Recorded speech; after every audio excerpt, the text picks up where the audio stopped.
किसी भी कंप्यूटर का सबसे जरूरी जो कंपोनेंट है वो है प्रोसेसर। जब हम लोग कंप्यूटर में किसी भी तरह का काम करते हैं, जैसे कुछ एप्लीकेशन में काम कर रहे हैं, कोई वीडियो देख रहे हैं, ब्राउजिंग कर रहे हैं, गेमिंग कर रहे हैं, मतलब कुछ भी हम लोग काम करते हैं, तो कंप्यूटर इन सब काम को अलग अलग इनपुट्स की तरह लेता है और प्रोसेसर इन्हीं इनपुट्स को प्रोसेसिंग करके उसका जो आउटपुट होना चाहिए उसको इंटीग्रेटेड जीपीयू या डेडिकेटेड जीपीयू के थ्रू डिस्प्ले में दिखाने का काम करता है।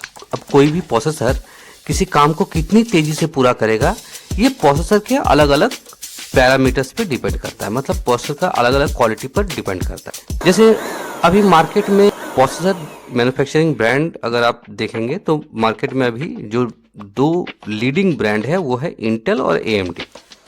इन दो कंपनी का प्रोसेसर ही आपको मैक्सिमम लैपटॉप डेस्कटॉप पे देखने को मिलेगा। उसके साथ साथ अभी ARM बेस्ड प्रोसेसर भी अब धीरे धीरे पॉपुलर होते जा रहे हैं। ARM बेस्ड प्रोसेसर मतलब जो स्नैपड्रैगन, मीडियाटेक, ये जो मोबाइल में यूज होने वाले प्रोसेसर है ये भी अब धीरे धीरे कंप्यूटर सेक्टर में आ रहे हैं। एप्पल की तरफ से M1 चिप को 2020 में ही लॉन्च कर दिया गया था और अभी तक जो चल रहा है ये है x86 आर्किटेक्चर बेस्ड, जो ज़्यादातर लैपटॉप और डेस्कटॉप में आपको मिलता है। AMD और इंटेल का प्रोसेसर चाहिए। आप अगर नॉर्मल काम करेंगे, मान लीजिए एंट्री लेवल यूज़र हैं आपको करना है नॉर्मल काम, ऑफिस का काम करना है, वर्ड, एक्सेल, पावर पॉइंट चलाना है, सिंपल ब्राउजिंग करना है और एजुकेशन पर्पस में यूज़ करना है, इतना ही करना है तो i3 प्रोसेसर ले लीजिए, 13 जनरेशन 14 जनरेशन का प्रोसेसर ले लीजिए। जितना लेटेस्ट जनरेशन का प्रोसेसर लेंगे उतना बेटर है। एक्सट्रीम हाई लेवल का चाहिए तो i9 लीजिए, हाई लेवल का चाहिए तो i7 लीजिए, अगर उससे थोड़ा कम मिड रेंज का चाहिए तो i5 लीजिए, अगर एंट्री लेवल का चाहिए तो i3 लीजिए।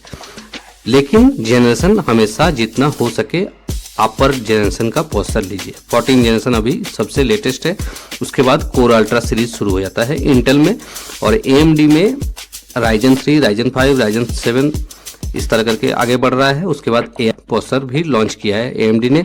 इंटेल का जो एंट्री लेवल प्रोसेसर है वो अभी है i3। अगर आप मिड रेंज यूजर हैं तब आपको i5 लेना होगा।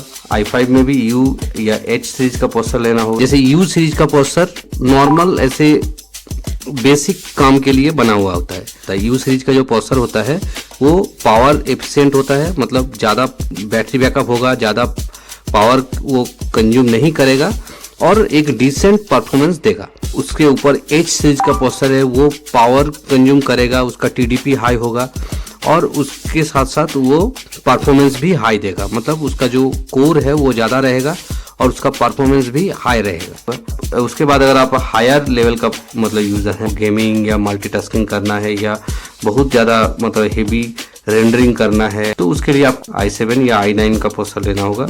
अभी लेटेस्ट जो है 14 जनरेशन इंटेल का, उसके बाद जो अल्ट्रा सीरीज आया है, अल्ट्रा सीरीज में GPU भी है और NPU भी है। अब जब प्रोसेसर खरीद रहे हैं तो उसका क्लॉक स्पीड ज़्यादा रहना चाहिए। जितना ज़्यादा क्लॉक स्पीड होगा उतना बेटर परफॉर्मेंस मिलेगा। कैश मेमोरी ज़्यादा रहना चाहिए जो रैम के डिपेंडेंसी को घटाता है और सिस्टम के लेटेंसी को कम करता है। तो कैश मेमोरी जिस प्रोसेसर का जितना ज़्यादा रहेगा वो प्रोसेसर उतना हाई परफॉर्मेंस प्रोसेसर होगा। कोर और थ्रेड्स काउंट मेन जो है कि कितने कोर का प्रोसेसर है और कितना उसके अंदर थ्रेड्स क्रिएट होता है। थ्रेड्स एक्चुअली लॉजिकल कोर होते हैं। कोर होते हैं दो तरह का, एक होता है P कोर, एक होता है E कोर।